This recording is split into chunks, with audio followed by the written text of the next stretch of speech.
MNC TV. Rakornis BP2MI perkuat sinergitas pusat sampai ke daerah untuk penempatan dan pelindungan PMI.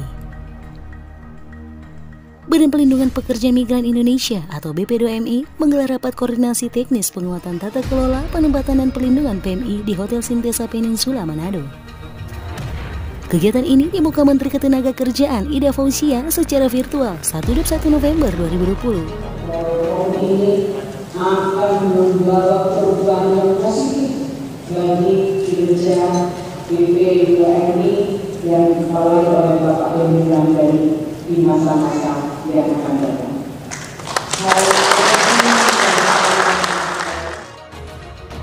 Seluruh Kepala Unit atau UPT Provinsi, Satgas Pemberantasan Sindikat, Disnaker Trans Provinsi, Atase Ketenagakerjaan, dan Asosiasi P3MI mengikuti kegiatan ini. Koordinasi teknis ini adalah penguatan bagi tata kelola penempatan PMI dan juga pelindungan bagi pekerja migran Indonesia. Nah, menangani masalah PMI, pekerja migran yang begitu kompleks ya, problematika di lapangan.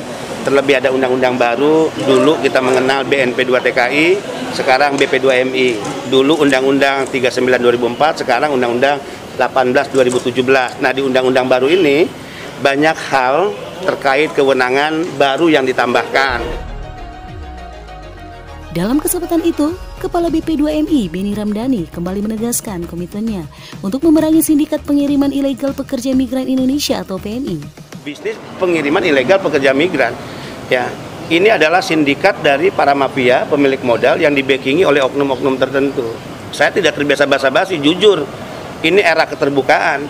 Ada oknum TNI terlibat, oknum Polri terlibat, oknum imigrasi terlibat, oknum ketenagakerjaan terlibat, oknum kedutaan besar terlibat, oknum-oknum yang juga mungkin di BP2MI yang saya pimpin. Jadi ini perang total. Apakah kita akan membiarkan sindikat seolah-olah bisa mengatur negara ini? Tidak. Jangan pernah kita beri kesempatan di pikiran, di otak kepala para pemilik modal, orang-orang berduit seolah-olah dengan uangnya mereka bisa mengendalikan negara ini. Tidak. Atau seolah-olah mereka bisa membayar kita, aparatus negara yang hari ini diberikan oleh rakyat. Tidak. Ya, bendera merah putih harus dikibarkan lebih tinggi di atas bendera-bendera perusahaan. Jadi jangan mencoba bendera perusahaan seolah-olah harus di atas merah putih atau bahkan ingin menggantinya. Tidak. Mantan anggota DPD RI itu akan memimpin langsung peperangan melawan sindikat pengiriman ilegal PMI tersebut.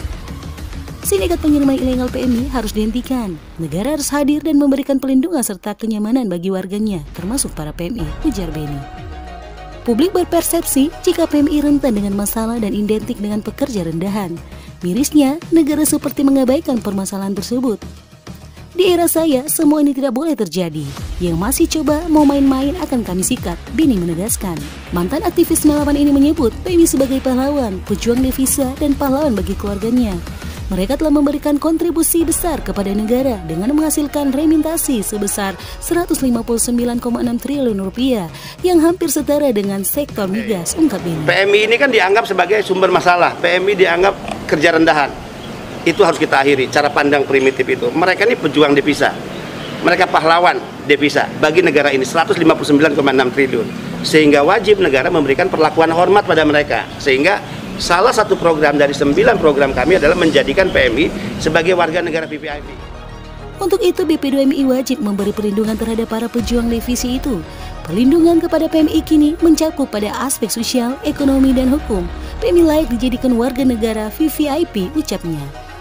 Dalam konteks itu, BP2MI akan terus memperkuat sinergitas pusat dan daerah serta para pemangku kepentingan dalam tata kelola penempatan dan pelindungan PMI.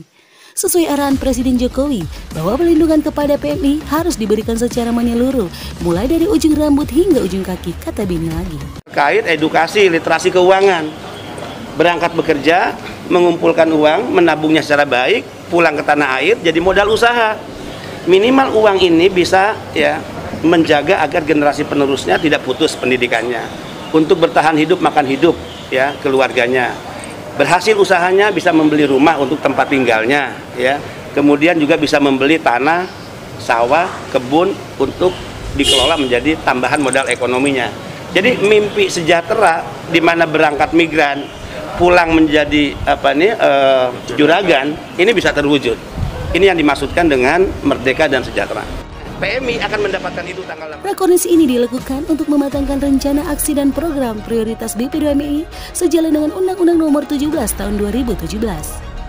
Pak Benny Ramdhani mendorong sinergi melalui kerja-kerja bersama, kolaboratif dan koordinatif antara KL, unsur-unsur penyelenggara pemerintahan daerah untuk semakin memperkuat pelindungan PMI secara menyeluruh, ujar Kepala UPT BP2M Manado, Hart Marente.